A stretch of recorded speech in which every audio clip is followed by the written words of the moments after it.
Welcome to another episode of the Piano Pod. I am Yuki Miso. I'm Clara Zhang. For anyone listening or watching our show for the first time, welcome. Clara and I are both classical pianists and piano teachers from New York City. This podcast is for anyone who plays the piano for fun, loves listening to the piano music, for someone who is currently pursuing a career in piano or works in the industry professionally. In each episode, we interview a guest speaker who has been breaking exciting new ground in the music industry. Before getting started, we want to thank our amazing fans and listeners for tuning in. Please read our show and review it on Apple Podcasts because every reading review will help people find our show. So, Clara, we have Mr. Kyle P. Walker. He is the activist, concert pianist, and educator as our guest for this episode. So you know him personally, right? Yeah, absolutely. Yes. So Kyle was a close friend of some of my friends from Kansas, and they were attending schools together, I think at Manus, and doing their graduate school together.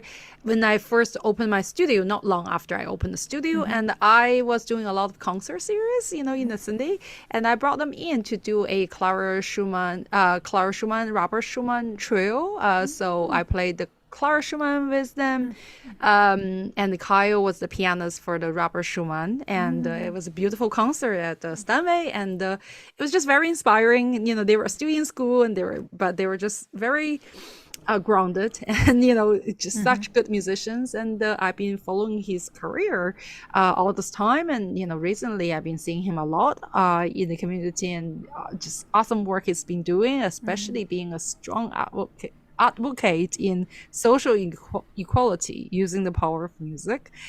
And it's just such an inspiring thing, so I decided to bring him on our show. Cool. I was just watching one of his YouTube clips and he's playing the cover of Aretha Franklin's I Say a Little Prayer, and that sounds like his own arrangement. And so I wonder if Kyle has any training in jazz or composition, and so I can't wait to ask him about it and get to know him during the interview.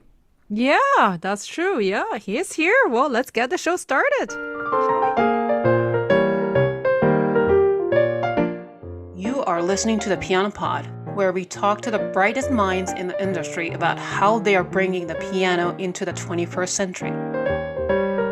We're honored to introduce Kyle P. Walker, activist, concert pianist, and educator, as our guest of Season 3, Episode 6. A strong advocate for social equality, critically acclaimed pianist, Kyle P. Walker believes music can speak to social issues better than verbal language can, the understanding of which he brings to both traditional Western repertoire and music of the living worldwide composers with whom he collaborates. His performances have been featured on media broadcasts, including The Green Space at WNYC, NPR's Public Radio East, CNN, and PBS. He has been featured in recitals at New York's Will Hall at Carnegie Hall and with orchestras in Stern Auditorium at Carnegie Hall. Highlights of past seasons include solo performances at the Apollo Theater, the Schomburg Center for Research in Black Culture, the Metropolitan Museum of Art, the Lit Center of Kansas, and more. Mr. Walker is a pianist of Dara and Kyle, an innovative piano-cello duo, and 2021 recipient of the Chamber Music America Ensemble Forward Career Grant. The award-winning duo is committed to bringing excellence and respect to all underrepresented composers in the canon. Walker also performs with the Harlem Chamber Players, an ethically diverse collaborative of professional musicians dedicated to bringing high caliber, affordable, and accessible live classical music to people in the Harlem community and beyond. Kyle, welcome to our show. We're so excited and happy to have you here. Yay, Thank you so much for having me. Oh, I love what you all are doing with this show. It's amazing. And I'm so honored to be a part of it. Oh, thank you so much, Kyle. That means so much. Yeah, so Kyle, oh my gosh, it's been so many years. I feel like you were like still a baby when I first met you. Yeah, it felt like it. Right? And now you're a professor at NYU and all of that. Oh my gosh, I cannot wait to hear more. But tell us, what's been going on lately? How is everything? Oh my goodness. Well, life has been moving so fast, and you're right. It felt in some ways like I was a baby when we first met, which must have been, I don't know, 2015 maybe. Yep. And a lot's happened since then, but at the same time, like I remember at the time feeling like I was just so ready to be. I think I was maybe still in school or was just about to graduate. And I just felt like so ready to just like do the thing, like just Sure. like play the music that I wanted to play and not just because of jury requirements. And Exactly. and just like be active doing it in the practice, like, doing the process day in, day out of being a professional musician. And now I'm happy to say that this is what we do, That's We are amazing. professional musicians, and Well, congratulations. it's a fun life that comes with its Absolutely. challenges, but it's really, really, yeah. Before any further, I want to ask you a couple of little questions. I mean, of your past, how was your childhood like? How did you discover your love of piano? So I grew up in North Carolina, which is in the South of, United States. And basically, in the South, it's very common to be brought up in the Christian church. So I grew up going to church, and my mother sung or sings still. She sings a lot, not Beautiful. professionally, but in her church. And it's felt to me as a child that like everybody's parents, everybody's mother particularly sings, just because it felt like, sitting in the front pews of the church, seeing my mother sing up front, then you would see my friend's mother get up and sing. And I remember I had another friend and was like, well, why doesn't your mother ever get up and sing? Everybody else's mother gets up and sing. And I didn't realize, that's not such a common thing for your mother just to get up and sing, but it felt like that was a pretty common thing. And so for me, music was always a part of my childhood, in the sense that she would sing everything to me and my sister. Right. And my sister is 4 years older than me. Mm-hmm. And she took interest in piano, and she started piano lessons. And one day I was practicing my sister's music, just by ear of basically what I had heard her playing. I was going up to the piano and trying to figure it out myself. And her teacher was on the phone with my mother and thought that my sister was practicing in the background. And it turned out to be me practicing my sister's music. And she generally didn't start students that young. But And how old were you at this point? I was 3, maybe going on 4. Oh my gosh. Actually, if I remember correctly, I started with another teacher around that age. I started in a Suzuki method, actually. But, and it's funny in hindsight, like, the way from a teacher's perspective, this makes sense now. But I remember this, or my mother remembers this teacher being tardy for piano lessons very often. And to the point that it just wasn't worth, because it was all the way downtown, which was not close to where we lived. And so it was like a schlep to get downtown for these lessons. And I guess we had a tight schedule. So anyways, that didn't work out for too long. Eventually, I switched to the teacher, which was right down the street from my house, the one that my sister was studying with. And she took me from the beginning up until I had her until about 9th grade. And then I was accepted into the University of North Carolina School of the Arts, which that's a great school. It's a great school. I was just like so lucky to be in a town that had this amount of arts happening in it, especially in the South. And so therefore, I mean, it's a boarding school, but therefore I didn't board. I just stayed at home and went to school every day. But it's a conservatory. Okay. And since it's a university as well, it has, high school, college, graduate school. So I was just like immersed with people that were just like miles better than me. And it was the first time I was exposed to Chopin etudes, Chopin ballades. Right. I just remember all of this like very big repertoire. Yeah. My first couple of months there, sitting in studio classes, listening to. And at this point, you were in high school. I was in high school at this point. Okay. And so it was I feel like now being an educator myself, when I see high schoolers, I feel like it's almost the most important time in somebody's life. Yeah. To really get what draws them musically.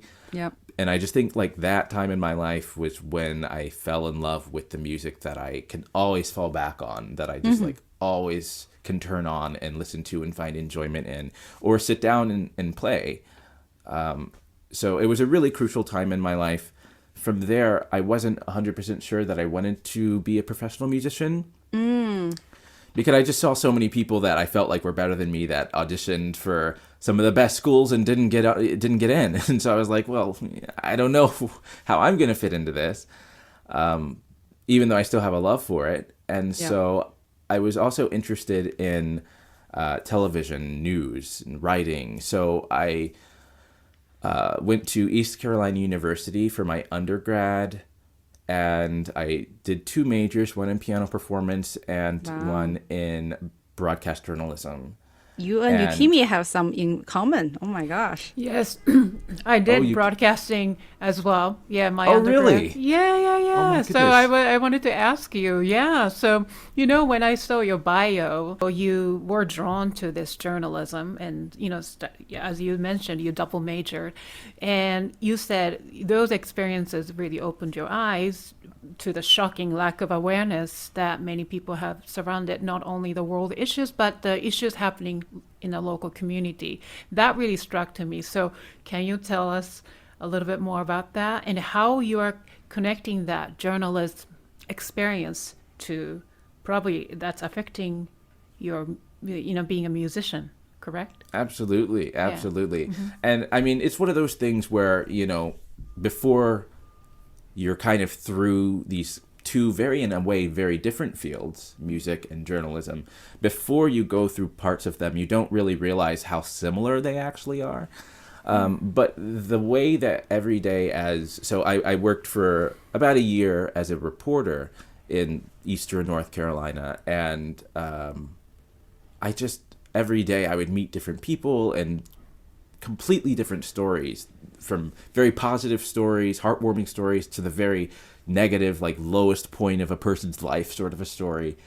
And it just was like, wow, there's so many equality issues that affect us. And I think part of what made it sort of I don't want to use the term wrong, but amazing process to go through was just the fact that like these are in all areas of the world. It wasn't just in the center of New York City necessarily, where it's like you might have stories covered. These were people that were sort of living in the middle of nowhere, had very little money, and wouldn't ever really have their stories shared.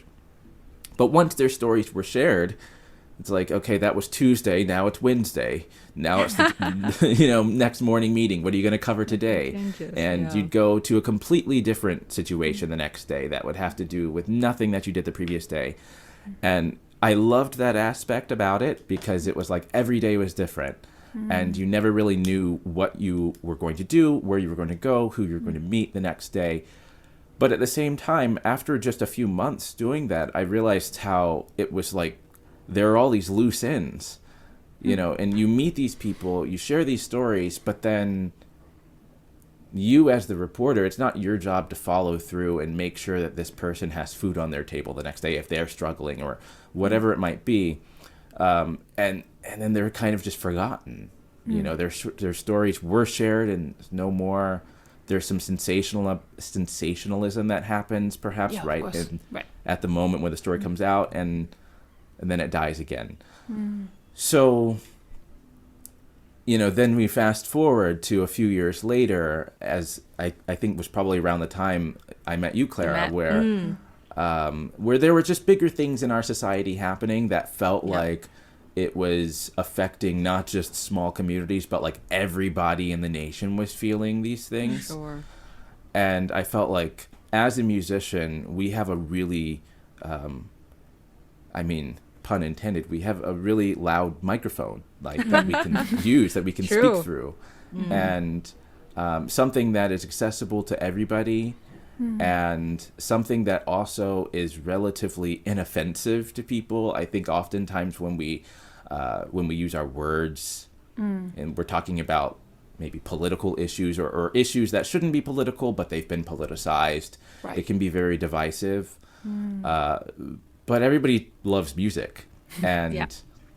if you can start with that, then that starts to open up the conversation about other issues. For example, why only certain composers are taught to us in school. And, you know, if we study, I feel like, you know, as we learn different pieces, different composers, we have to learn about the composer, about their life. Yeah. Right. And there's just so many stories as you go down that path that you learn more about. And I feel that in my own life too. Like I am a pianist, but I'm not just a pianist. Like there's other things that happen in my life every day. Exactly. And I would like to bring that out from composers and other musicians as well. Right. So it sounded like a very actually unique training experience, you know, that you went through from the very beginning, you know, the first teacher who did not work out, and then to the next teacher who accidentally hear you on the phone, and then fast forward to North Carolina, was a music school, conservatory, right? And then so where did you go to college? Is that the same conservatory or? So it's a different school, but it's kind of like SUNY, where there's different campuses. So it's part of the University of North Carolina school system. So this was NCSA, which is the North Carolina School of the Arts. Okay. Which is now the University of North Carolina School of the Arts. Same school, they just added an extra word to the beginning of the name. And then I went to East Carolina University for college, for my bachelor's degree. Okay. You went So to it's part of the many same places system. even. Yeah. And then after that, it was New York, right? So you came And then here. after that, New York, yeah. You were also doing your master's when I met you guys. You were, and then did you eventually do a DMA as well, or I can't remember. I did not. So I Okay. actually, as I was saying This is a before, I cool was so story. like antsy. I just was so ready to just be doing the thing and like Yep, not yep, be in yep, school. yep. Because I felt like, you know, you mentioned DMA, like people that go to school starting as a freshman in college for music, so they spend, say, 4 years in their bachelor's, 2 years master's, and then another 3 to 4 years doing DMA. Yep. I went to NCSA for high school, Exactly. and then I went to East Carolina, not for 4 years, but for 5 years. Yeah. And then just because with the double major, it was kind of a lot of work. And so it was good to draw it out for 5 years. I had an extra year of just lessons, a very light load to prepare for grad school auditions. And then the extra 2 years for a master's degree. So Exactly. I'm not claiming by any means to have the training of somebody with a doctorate. But at the same time, I feel like I had the same amount of time in the classroom. And I was just like ready to be trying this thing for real. So, like, as you mentioned about, you know, bringing awareness through music. So, you know, you were a journalist. You are a journalist. You are a musical journalist, I guess. So, we would like to know about your projects. The first thing came to my attention was this Bach to Blacknotes project. Can you tell us more about that? Absolutely. So I love Bach. As you could tell right behind me, I have this Glenn Gould album, you know. So Me too. Bach I fan right here. yeah, it's like I have to sort of have some of it every day at some point. That's harder to do now, to be completely honest, because I feel like a lot of people sort of say, "Oh, I play Bach every day," you know, which is great if you have the time to do so. But I'll be 100% honest, I don't have the time to play Bach every day, but I would want to play Bach every single day. And back in I guess it was 2016, maybe shortly after we met, I decided after graduating, sort of a rite of passage I felt was time to conquer was to learn the Goldberg variations. And so I spent a long time, you know, learning them that year. And then I found it was actually kind of difficult to program them because they take up so much of the program, right? You can't really put much else on the program with them. Exactly. So I did get to do a few performances with them, and then I did a few performances with abridged versions of it, which was sort of odd. You know, it worked, but it felt kind of wrong in some ways. But there was all this other music I was interested in performing, and I felt like so much of that feeling I keep coming back to about the antsiness and wanting to graduate school and wanting to sort of express this art in a way that I hadn't been able to yet was by learning more about these composers that I was hearing more and more about, but I never really had the chance to dive into the repertoire. Right. And so composers like Samuel Coleridge Taylor and Florence Price and Margaret Bonds. And now the list could continue going on, so I won't waste your time just naming off names, but these were sort of some of the first pillars that I was discovering. And I felt like using Bach as sort of the beginning of what we think about many times as Western classical music, though there was clearly a lot of history before Bach too. But Bach in terms of keyboard music is thought of as like, okay, that was the standard, that was set, and so I felt like now is a great time to pair these two things, and that came to Bach to Blacknotes. And now that program idea has sort of shifted over the years. I did away with trying to put the Goldberg variations in and just sort of put other pieces of Bach that I love to play. So I did the first partita, I did the sixth partita, I did the chromatic fantasy and fugue, a few prelude and fugues, just different pieces. I tried it out at different times with different other pieces on the program. And the more recent version of this, what I'm currently performing these days, actually has no Bach on the program. I was sort of bitten by the Rameau bug that a harpsichordist friend got me into. Okay. And I just discovered the beauty of Jean-Philippe Rameau's music. And yes. So I've been playing this gavotte and six variations, which is oddly enough kind of a mini version, if you think about at least structurally, of the Goldberg variations. Maybe just structurally, as a theme and variations, because it's certainly not Bach. But it's still, this music that, like, it's like a magnet to me. It's something maybe even more about Baroque music than just Bach. But now I've also been discovering some works, both of composers that have fallen through the cracks in terms of their dates, but also in terms of their musical output. So one of the pieces that I'm juxtaposing it with, for example, is by a lady named Irene Britton Smith. She was born in 1917. She lived until 1999, and she was of African and Cherokee descent.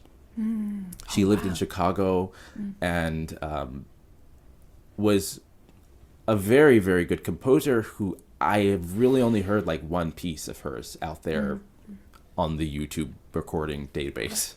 And this is her violin and piano sonata. And it's a beautiful piece. I haven't personally gotten to play that one yet, but I discovered all of her works for piano, which are available for purchase, all in one very tidy packet. And I've been playing her Passacaglia in C-sharp minor, which is neo-Baroque, I suppose you could label it as. So it pairs perfectly with Baroque music. And it's, because of the Passacaglia, it's variations on top of this recurring bass line. So it really goes quite well in juxtaposition with the Rameau.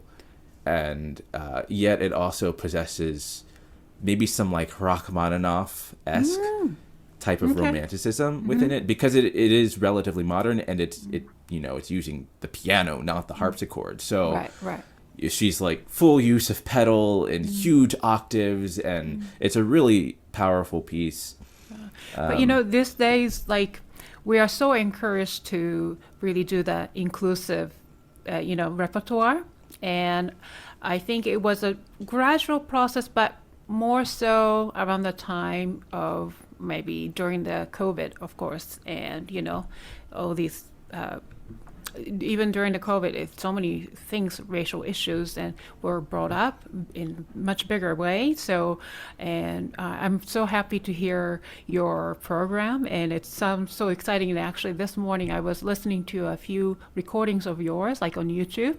And I was very, very impressed with your performance of Troubled Water by Margaret Bonds. And it's just so beautiful. And it has, of course, it's spiritual, right? But also has this influence of jazz and impressionism, maybe.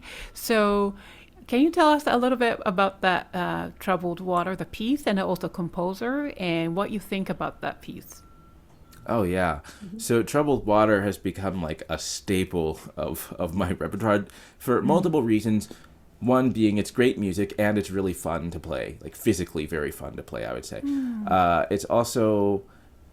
It's based on a tune that many people might be familiar with. And if they're not familiar with it, when you hear the very beginning, it's very easy to catch along with it. So you can learn it very quickly. Being that it is a spiritual, it was passed down through generations just by rote, just by singing, and was not written down until a composer named Harry Thacker Burleigh came along and decided to put spirituals into music, like into sheet music, that is. And so that's essentially how now spirituals have been captured and put into not a time capsule, but a way that we can sort of point back to this original version of it, more or less. And so now there's sort of different arrangements of these spirituals. So I would say that Troubled Water is an arrangement of Wade in the Water, but Margaret Bonds, and now I'll talk more about the composer, Margaret Bonds, who was a student of Florence Price. Oh, really? Okay. Yeah, so Margaret Bonds was... By the way, I love your little visitor behind you, just for those audience that are Oh, watching. did you see a visitor? Oh, so I'm like, Well, she's like, we're here. talking about spiritual. She was like, I'm going to make appearance. Why not? Yeah, exactly. This is Nina Simone behind you. Oh, my hello, goodness, Nina. Nina Simone. Oh, I love that singer. I love Nina Simone. Yes. Yeah, so Nina. Well, she's a she very comes to friendly- join our conversation. She often Continue. comes in on my piano lessons too, and Really? walks over on the piano and Amazing. everything. Yeah, cats love piano. Yeah. Oh yeah. Very She's- smart. Yeah. She is very friendly. So, Margaret Bonds was a composer that lived until the 1970s, and she was around during the Harlem Renaissance. And so the Harlem Renaissance happened from the 1920s to 1930s, and was a very pivotal time for modern jazz. Now, when I say modern jazz, I don't necessarily mean like modern jazz, like what we might coin as that term modern jazz today, but I just mean in terms of the turning point within musical history, that it became a very integral part to the fabric of American music. And there was so much art of all forms happening. And so this was a really, crucial time within our nation's history, but also within the empowerment of the Black population, particularly in Harlem. And so it was just a very, very concentrated time of a lot of creativity. So you had great poets like Langston Hughes, who she was like best friends with, essentially, writing amazing poetry directly reflecting the experience that they were living in. And so she also took some of that poetry and used it in her composition of art songs. And I think even though Troubled Water is in no way, shape, or form an art song, number one, because it has no singer, it's just a solo piano piece. But I do think that it still possesses many of the same qualities of her art songs. And it's like, I use this term time capsule. It really is in many ways a time capsule of the musical, like what was most concentrated within our culture at that particular time. So you're right, you do hear many influences outside of just straight ahead classical music within that music as well. Particularly within the last section, there's a very like rhythmically driven theme. And it's just really it's a wonderful, fun piece to play. And you performed so well. I was so drawn to it, and I've actually known that piece a little bit. Like I've heard some others performed on YouTube as well, but your interpretation has just something like. Yeah. This episode is presented in collaboration with our good friends at Forte, a free alternative to Zoom purpose-built for music teachers. We're happy to announce that Forte will always be free for music teachers. No strings attached. That's right. Forte offers features optimized for classical music lessons, including audio quality far superior to existing platforms and allowing you to hear every nuance of your student's instrument. Their colleagues at the Royal College of Music, Aspen Music Festival, Curtis Institute, and Berklee College of Music have even used Forte in their own programs. Forte's mission is to radically expand access to high-quality music education worldwide. Forte always puts music teachers and their students first. This means you can use Forte with your own students for free forever.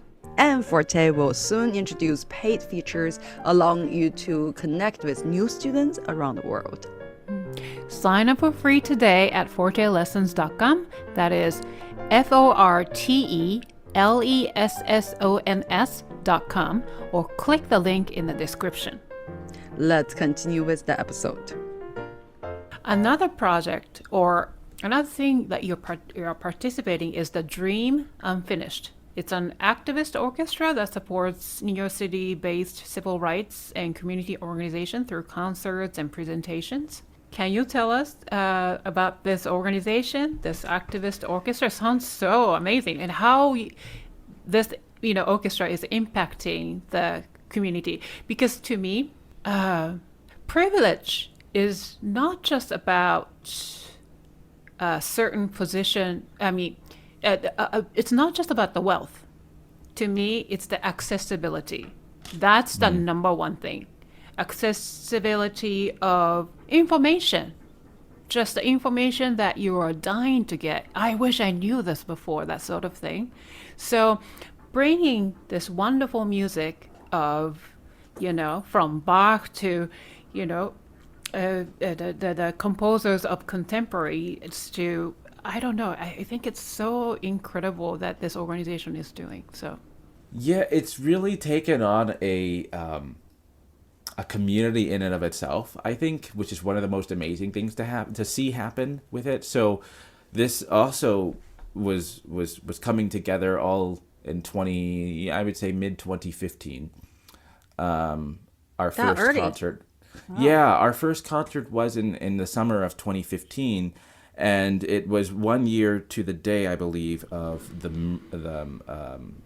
murder of Eric Gardner. And it really, I think, was the first, I would say, out of a few that we've had at this point, peaks in our society, this level of energy and sort of disgust for police brutality and just inequality in ways that now is like an onion. It's being uncovered on some other levels, I would say, now in 2022 as we're doing this. But in 2015, there was just a lot of anger. I remember protesting, particularly that year. There was just so much energy in the streets of New York, and there's so much media attention on it, and it felt like, in some level, it felt like, wow, this is the first time that I feel like I've been able to sort of be a part of something in terms of like maybe making a difference. But at the same time, it sort of also just felt like I was still just like a number in a large crowd of protesters in the streets. And oftentimes as classical musicians, we are, I think, good historians and good at looking at the past and sort of helping people look at the past through an artistic lens. But we very seldomly actually make statements on today's society, on today's political culture, and specifically in any of the uncomfortable parts of that. Yeah. And so I think myself, but more importantly, so many other people, classical musicians, felt like this was our way to do something, to speak in a way that we felt like we could actually do it in. And so this orchestra, which it functions more as a collective than an orchestra, because a lot of our concerts are chamber music concerts. So, it might just be me and a singer, or it might be a string quartet, or in some cases it's just solo piano, and in some cases it's a full orchestra. But basically it modifies to what it needs to go anywhere and fit anywhere. And then do you go into certain venues or homes to do this concert?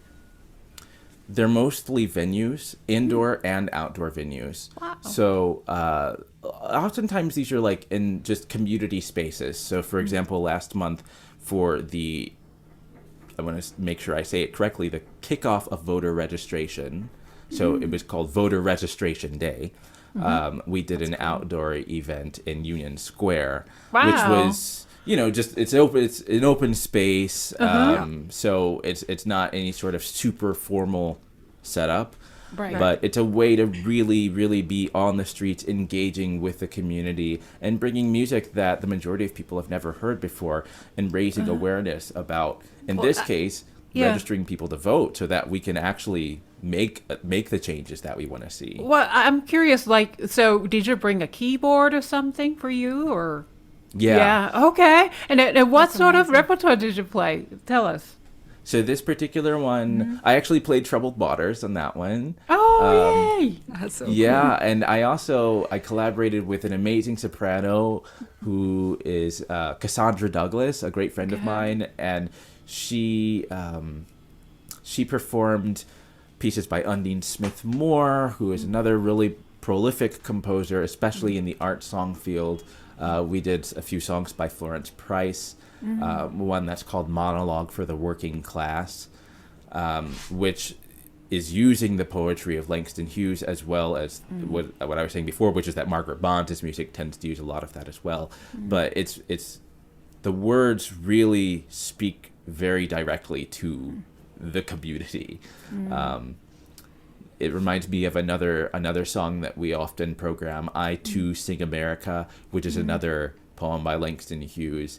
And it's just the words that just like, if you know nothing about classical music, you hear these words and you're like, oh, this is like, it feels like it was written today, like for us, and by us, I mean society, So, yeah, I think every one of our projects, our programs really tries to bring awareness to the majority of people and not just to sort of novice classical music listeners. Right. But with that being said, we've also put a large emphasis on commissioning. So we've commissioned a good bit of new works at this point, and we're building a database, particularly for both new and not so new works that people can refer to for basically assistance with figuring out, like, okay, I'm going to this particular type of community, or this particular situation is happening within our society. Is there any music that speaks to this? Is there any music that speaks to this particular community of people? So that's something that is our kind of long-term project as an ensemble right now, to start really putting out recordings of pieces that have no recordings of them, so that there's a database that people can listen to, as well as a directory to find the music. I'm sitting here listening, and I had almost this, I don't know, something came to my brain. I felt like I never even realized this. Earlier, you and Yukimi were talking about how this is kind of like activism is almost like a privilege, right? Like sometimes, at some point, like the first time I went to a protest in Kansas when I first arrived, and I was like, oh my God, this is kind of cool, but it was fine. But coming from where I was coming from, and then, just now when you were talking about Union Square, and then funny story, my aunt was in the hospital, and there was one person that was diagnosed as positive for COVID. This is 2-3 days ago. And then because of that, now she's locked in a hotel along with 800 people that has seen this one person, or there's one doctor, the whole entire hospital. So my mother has a amateur modeling company or team. So she and this 60-some-year-old ladies, they have a pretty, happening TikTok account. So she was like, we're going to come to outside of your, so my aunt is staying in this fancy Vienna hotel. I mean, to the credit, she was like, they gave her, great food and even like counseling and psychologist on call. But she's locked there for 2 weeks without, and she didn't even put her. So my mom was like, how about we go outside of the hotel and we do a modeling show to like raise awareness? And then my father was like, and then you get put in jail. I'm like, I'm looking at all these messages. I'm like, wow, I never thought of this. Like, I thought this is 2022. And then I'm realizing that is the one privilege people over there don't have still, and That's it's right. like, I've never really realized what a privilege we have to live in this country, until this point, really. So anyway, thank you for doing what you do. It's just opening up my eyes. I've been American for like 2 years now. I'm still learning every single day. But Kyle, you're doing it in such a way that it's very audience engaging. You're not really offending anybody. Exactly. I mean, what you're doing should not offend anyone, but you know what I mean? Like, the music just is so powerful and inviting. And also through just the conversation right now, I get to know a lot of different repertoire and composers. And I think it's that way. This classical music should, from now on even thrive more in, in this industry, not just limited to what we know, the regular, composers, but also I think just to have all these repertoire and you are presenting in such a way that it's so engaging. I really, bravo to you. In addition to the other pieces I also put on Bach to Blacknotes, it's funny because I do find some of the other, like Beethoven, God Save the King variations is something that I've also been having on the rotation on the Bach to Blacknotes program. And it's so interesting because now that's not such a, say, political thing necessarily, but I mean, now we have a king, not we, but the world has the King of England now, again. So, it is interesting when we reflect on history and we can see ways that it can still relate to the present in many ways. Right. And in very, inoffensive ways. It's just a mirror on society, more or less. Hey guys, we're now officially on Patreon. Yeah, I'm so excited about our next step on this podcast journey. Same here. So dear TPP fans, we love what we do and it's been an incredible journey for both of us for the last 2.5 years. And we're now 6th episode into season 3 and more than ever, we need your support to continue our work by bringing you highly valuable content bi-weekly by interviewing the A-listers in the industry. So please go to patreon.com/thepianopod and become part of the TPP community by subscribing to us. With your subscription, you will receive monthly subscriber-only exclusive content from our show. That's right. And once again, it's patreon.com/thepianopod. We can't wait to connect with you on Patreon very soon. Now let's continue with the episode. So now I want to move forward and talk about your duo, your Dara and Kyle, innovative piano-cello duo. And you won the award of Chamber Music America, Ensemble Forward, Career Grant. That is what the formal title. How did you guys first start your duo? So, okay, I guess to explain it, I grew up in North Carolina. My wife grew up in Virginia, so not too far. We went to undergrad together, and her high school experience was somewhat similar to mine in the sense that she also went to a music, high school, and so many of the friends that both of us had in high school are now still our close friends. And Dara was one of her close friends in high school, and they grew up playing in youth orchestra together and everything. So Dara moved to New York actually before I did, And while I was here in grad school, my wife was in school in Canada. She was going to McGill University in Montreal. Oh, that's And a great school.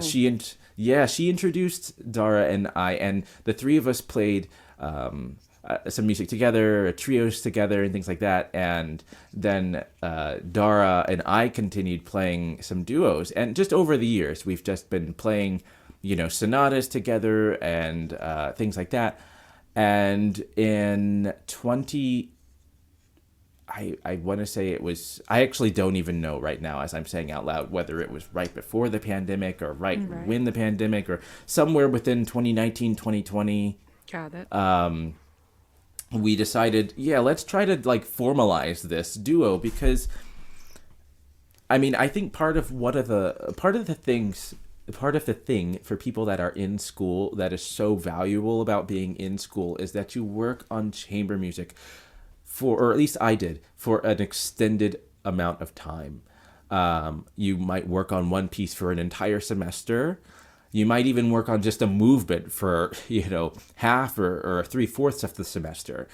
And there's something at the time that's a little frustrating about that, perhaps. But then there's also something so amazing about that in the sense that you really become an ensemble. It's not that you're just playing the music together at the same time, but you're really building art together. And so Dara and I shared a similar passion about this, and in order to help us formalize this, we applied for this grant based on a lot of the things that we were just doing. We were just performing, we were just doing concerts together, we were just playing a few competitions together, not even chamber music competitions, but things like she was competing for, some cello thing and I was the pianist, and it's just kept us playing together. And we applied for the Ensemble Forward grant and were granted it, which is awesome. Wow. And that allowed us to structurally formalize just rehearsals that are just consistent, to find music that we can really spend a lot of time, not just what's the easiest thing to throw together for a concert at the last minute kind of a thing. And to think about how can we as our predecessors have done, grow this repertoire, grow this field of cello and piano repertoire, and also maybe collaborate with other artists as well. But how can we do some commissioning projects and things like that? So this was a great way of getting that off the ground. Wow. And you're now, doing so much. Yeah, I don't know how you're able to. Unstoppable. Yeah, and then I know this event is coming up on November 19th at Coffee Street Studio in Brooklyn. You and then Dara are performing together, and then we're going to promote again. But what exactly are you playing? What sort of repertoire? So for this concert, we're actually performing music that we are recording soon in January. So our Ensemble Forward grant was for 2021. And now there's we were granted another Ensemble Forward grant, but it's a recording grant. And this is for 2022. And so this is the repertoire that we're recording. We are recording Nadia Boulanger, 3 pieces for cello and piano. Yeah, okay. George Walker, sorry, my cat here, Nina, is bumping my microphone Nina now. Simone. Hello, Nina. Hello again. So we're recording George Walker Cello and Piano Sonata, which is an amazing piece that we have grown so much on. I think we've been playing that piece since 2015 or 2016. And, we were just rehearsing through it yesterday, and it really is feeling like home now in many ways, and it did not for a very long time. It's a very demanding and difficult piece. And it's just feeling really this is why you rehearse, right, for an extended period of time as an ensemble. And that's just really nice to start, really feeling like that. Right. And then we're also performing some Piazzolla. So which one? Which Piazzolla piece? It's Le Grand Tango, which is... Oh my goodness! Piazzolla. Oh, yay! Yeah. Sorry, I have to ask one more question, Clara. So I was listening to your cover of Aretha Franklin. Oh, by the way, so you have the cat name Nina Simone. Which Nina Simone song is your favorite? Oh gosh. You have to tell us. You're being put on spot Yeah. right Okay, I let mean, let me tell you mine. Of Okay. course, this is like feeling good. That's my favorite. Yeah, Yeah, sure, yeah. Sure. Can't never go wrong with that. Yeah. I mean, I like the more divisive ones perhaps. Mississippi GD. I'll keep Okay. it PG. But the ones that are just like really divisive might not quite be the right term, but the things that made her really, really unique in terms of the language that she chose to write with that people were not doing. Like it was very offensive in many ways, but that's why it raised people's hair. It was like, what is this? Wait, what? Oh, that's what she's talking about? Oh, I agree with that. Like, it was really this way of civic engagement through music that I hadn't ever heard done, at least in music that I've heard of before her. Not that I was around before her, but of music that I've heard prior to her, I've never heard anything of that type of that emotional quality within it. And it's also different too. Sometimes I listen to her really late stuff, and it's just so much more from the soul in a personal way, not so much as a society, as some of her music perhaps from the 60s and 70s was more in terms of just like protest music, society music. I feel like later in her life, it was a lot more personal, which I think also express in terms of her life, the way that she had suppressed a lot of her, or had to sort of suppress a lot of her artistic abilities. And I mean, because she was a phenomenal pianist, actually. Really? And Oh, wow. she was like, she was rejected from Juilliard just based on her race. And I mean, there were so many things that sort of happened in her life that ended up causing her to eventually have the amazing career that she did, but that was sort of out of necessity that she had to start performing in bars to make a living because she couldn't really get away with performing classical music being taken seriously. Now, so, I know you did the cover of Aretha Franklin's I Say a Little Prayer, which was beautiful. So that's your probably arrangement, right? Yeah. And then, I just so, made that up. yeah, it's beautiful. I really want to hear your Nina Simone cover sometime. Like, I don't know if you have it. Yeah, but that's my personal request. wish. Yeah, exactly. So, do you have any training in like a jazz style playing or any of those like a improv style thing or? Well, I played and I play a lot in churches, which is something that people might not really know that much, just because I don't tend to broadcast a lot of that out there in terms of like on my YouTube and things like that. But I think the nature of growing up in church and then later on being hired to play at churches, like, Right. there's a certain level of pressure that comes with that. That's the reason I bring up that element of it. But I think in that regard, you sort of learn to go with the flow and improvise and make things up. And I mean, my first job was in high school playing at an AME church. It's an African Methodist Episcopal Church, which is... Me too. I did. Well, Really? not in high school. Yeah, in Topeka, Kansas. Oh my goodness. So you I know had this. no idea what was going on, but it was cool. It was so much fun. I feel like I was in party all the time.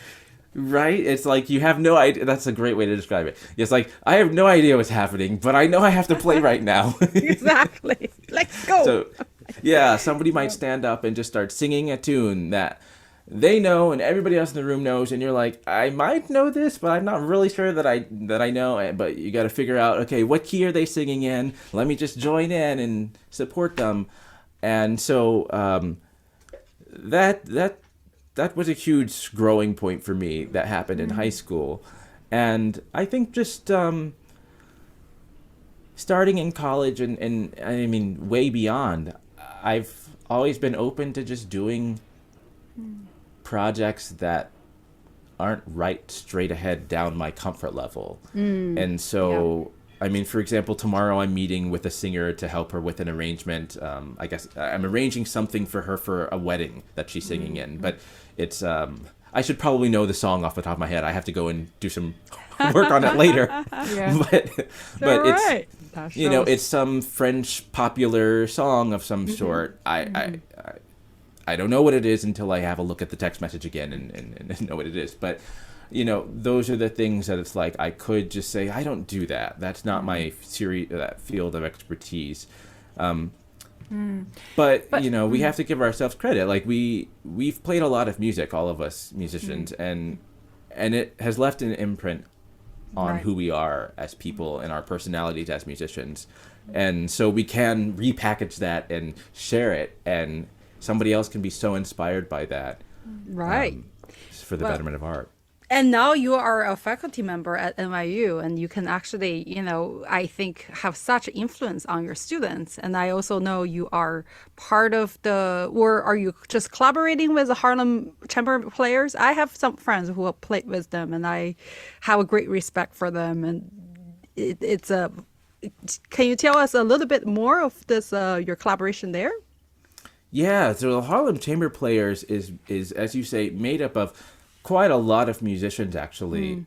And they all are amazing. Like every time I have an opportunity to play with the Harlem Chamber Players, it's not easy music. And it's also like, you have to be really prepared for the rehearsals because we don't have many rehearsals a lot of times. Right. Last year, around this time, maybe a little, I guess it was around this time last year, I was doing a series of concerts of piano trios with them. And they were all very demanding piano trios. And we were doing multiple concerts with these trios. We played David Baker, piano trio by David Baker, who is a composer that had a huge influence of jazz. And his music is both technically and stylistically fairly challenging, yet also very rewarding.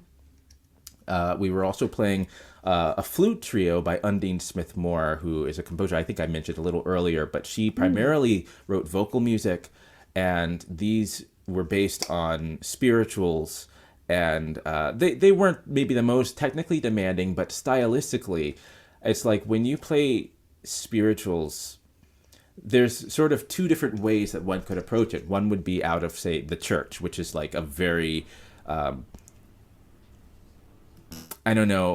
the heart way of playing it. And I think it should always be played from the heart, but there's also the concert spiritual, which is something I'm more and more interested in.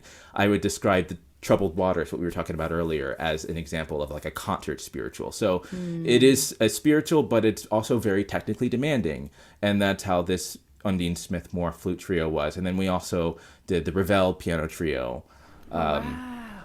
Which I don't know if you all have ever played the Ravel, but it's not the type of trio that you can just have one or two rehearsals on. It's not the type of trio like this Haydn trio I'm playing next weekend. I'm playing a Haydn trio next weekend.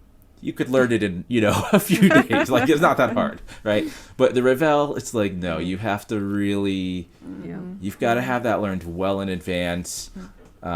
Just to get the notes off the page is very difficult for that piece. Yeah. And so tell us your experience. Just we're approaching the very end, and we are, going to go into our rapid fire very quickly. But I just, in a couple of words, how has your experience been like as a professor at NYU? How long have you been there? So I've just started this past fall, technically. Okay.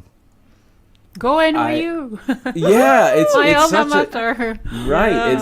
It's such a innovative institution. Yes. And I feel like I meet people all the time that went there for so many different. I mean, there many of them are musicians. I guess the people I'm talking about, particularly musicians, but they are doing so many diverse things within classical music and outside of classical music too.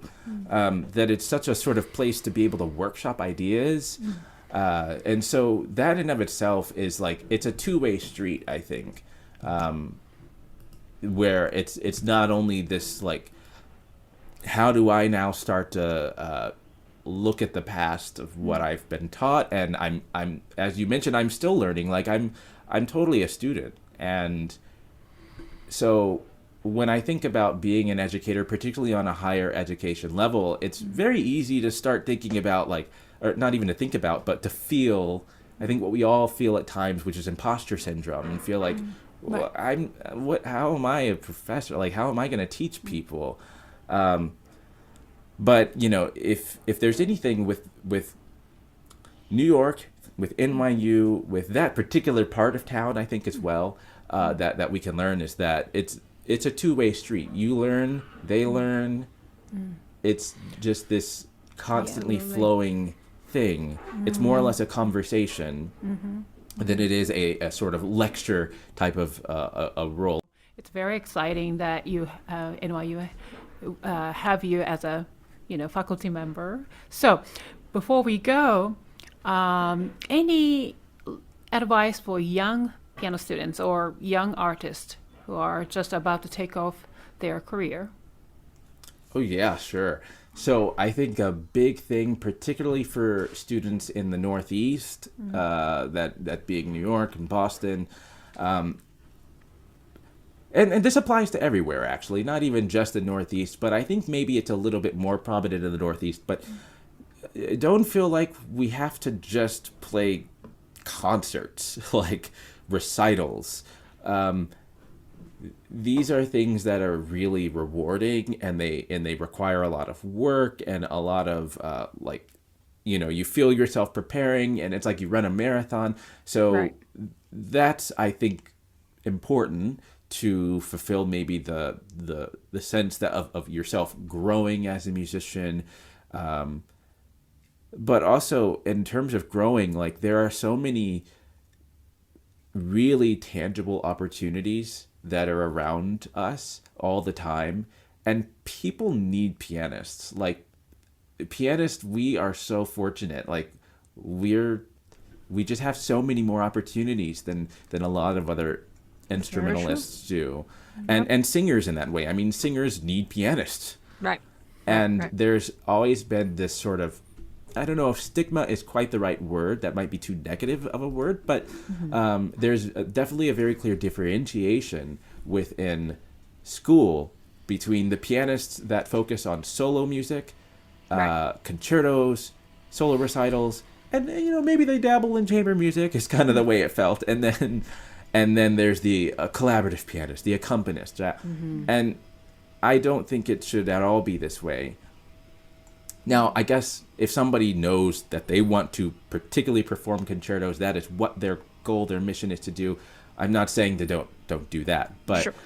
I think some of my most fulfilling and like artistically changing things are, like I said, playing in churches. Like I play quite a bit at different churches. One of them is Abyssinian Baptist Church, which is a huge church in Harlem. It's got so much history. Speaking of Harlem, speaking of the Harlem Renaissance, and to be around, and to be around that history while you're performing music of like Margaret Bonds, and it's like, oh, Margaret Bonds probably attended this church at one point. To play with a huge choir. Like last week, I got to perform for Dolly Parton. Wow. And oh yes, that's right. It was in Carnegie Hall, right? It was for Carnegie Hall. It was Carnegie Hall Medal of Philanthropy, which was held at Gotham Hall. But it was part of Carnegie Hall. But Dolly Parton, which is like, she's a huge country music star.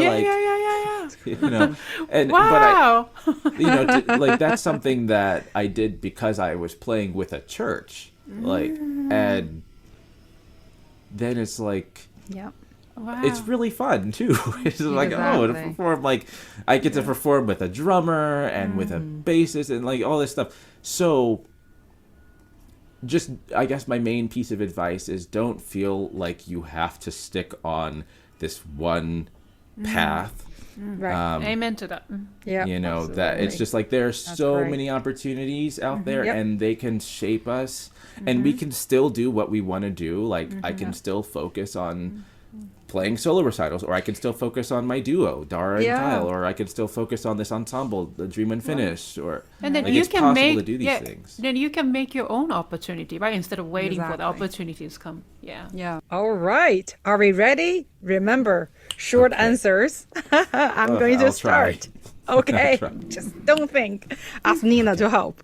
What is your comfort food? Thai food. Yes. Oh, I know the next answer. Cats or dogs? Cats. Imagine if you say dogs and you're know. a cat. It's I know, like, right? oh my God.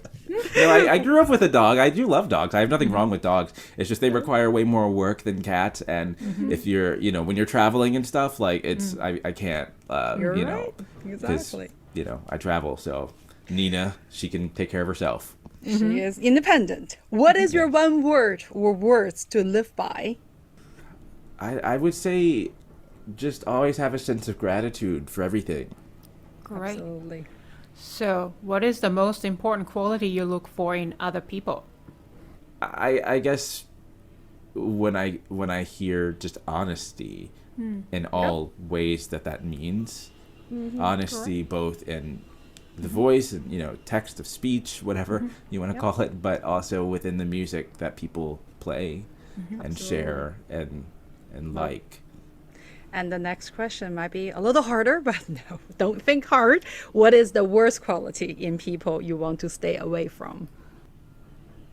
Just people that are just not nice, that are just Right. rude, that are just mean, that are just saying things to other people that are in no way uplifting.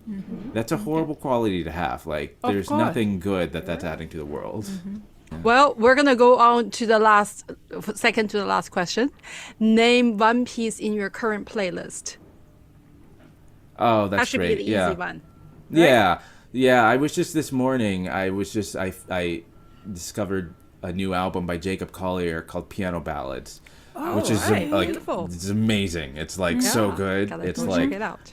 I haven't even gotten all the way through it yet, but Yeah. I mean, Love it. Cool. this is a guy that could go into. I keep bringing up church. I mean, he could go into like any church, and I'm talking about like big black church where it's like improvisation is like Wow. big component, and just like play like crazy good. I mean, just like there's so much to learn when I listen to him, and that's just him in terms of a pianist. I mean, he can play like so many different instruments.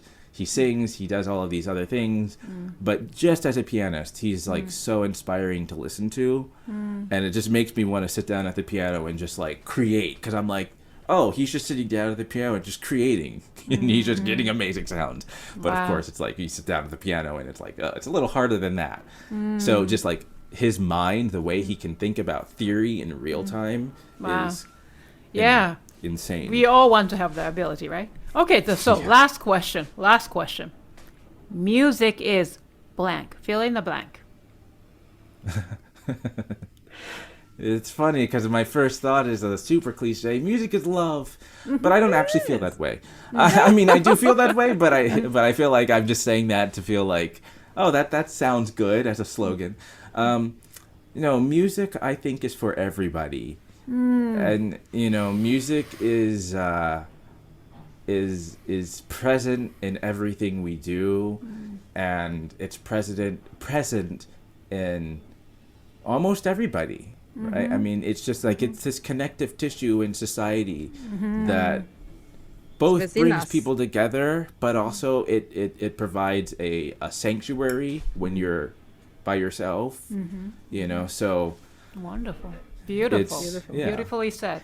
Wow, thank you so much, Kyle. Wow, we wish we could keep on going on and and it's just so amazing to talk to you. I could not believe I'm like looking at the time. Wow, it's been a little while.